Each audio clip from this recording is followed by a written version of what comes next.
Dodgers capture NL pennant behind arm of Clayton Kershaw, bat of Enrique Hernandez. Chicago. When this last happened, Clayton Kershaw was 7 months old, so he has no first-hand memory of what transpired then. But when you wear the uniform of the Los Angeles Dodgers, history follows you, even as you pursue it yourself. So the ghosts of the 1988 Dodgers, Kirk, Gibson and Orel, Hershiser and the rest, stalked Kershaw. Yes, there were Robinson and Koufax and the Hall of Famers from even further back. But the 1988 Dodgers, those were the guys the 40-somethings in Hollywood grew up rooting for. Those were the guys Kershaw had to try to replace. Thursday night at Wrigley Field, Kershaw took the long, gun-slinging stride of a Texan, the Texan he is, and kicked open that saloon door, finally. In a position he had never been before, with both the ball and a chance to pitch the Dodgers into the World Series, Kershaw delivered. Wait, that's oversimplifying it. The Dodgers, as a whole, delivered an 11-1 lambasting of the Chicago Cubs that finished off the National League Championship Series in 5 games, dethroned the defending champions, reinforced Los Angeles as the best team in baseball over the entirety of the season, and won the Dodgers their first pennant in the 29 years of Kershaw's life. Because Kershaw has been the centerpiece of this generation of Dodgers, because he is the constant in their run of 5 straight division titles, he should take the longest, deepest breath, smile the widest grin, and exhale most thoroughly. His 6-inning, 3-hit, 1-run performance might not have been his most dominant. But it will forever show that when an ace was needed, an ace showed up. He pushed these modern-day Dodgers through a barrier they had never before felt. The long and short of it, Aaron Judge, Jose Altuve drive their teams in ALCS. But this dismantling of the Cubs, it came from all angles and involved almost all the Dodgers, who had 11 hits and 9 runs by the 4th inning. Enrique Hernandez, one of several Dodgers who can play, and play effectively, all over the field, belted home runs on each of the first 2 pitches he saw, the second a third-inning grand slam that broke the game open, then added a 2-run shot in the 9th. Cody Bellinger, the easy choice as the NL's Rookie of the Year, smacked 3 hits, scored twice and drove in a pair. Chris Taylor, a University of Virginia product who transformed himself from fringe major leaguer to playoff force by altering his swing last winter, reached base 3 times, scored twice and made Dodgers fans forget that all-star shortstop Corey Seager was unable to play in this series because of a bad back.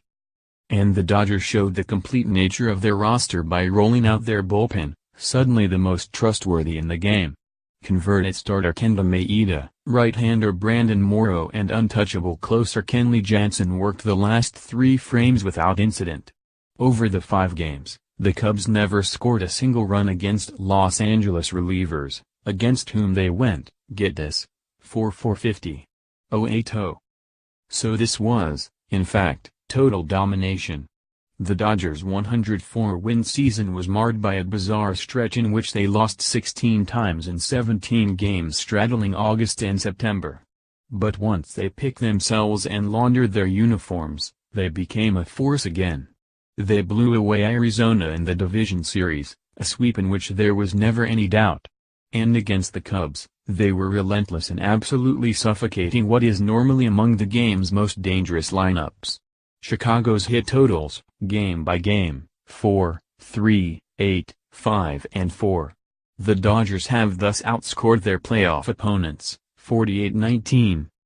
Cubs third baseman Kris Bryant, last year's MVP, homered off Kershaw on Thursday. But by that point, the Cubs were already down 9 runs, and the suppression of Bryant and first baseman Anthony Rizzo, his co-pillar in the lineup, had already been defined. For the series, Bryant and Rizzo finished 5 for 37. 135. Bryant's solo homer was their only extra base hit and only RBI. Which leaves some room for a nod to the Cubs. The NLCS has ended at Wrigley 3 straight years, Chicago losses to the New York Mets in 2015 and Thursday night, and a historic victory over Kershaw and his Dodgers last fall.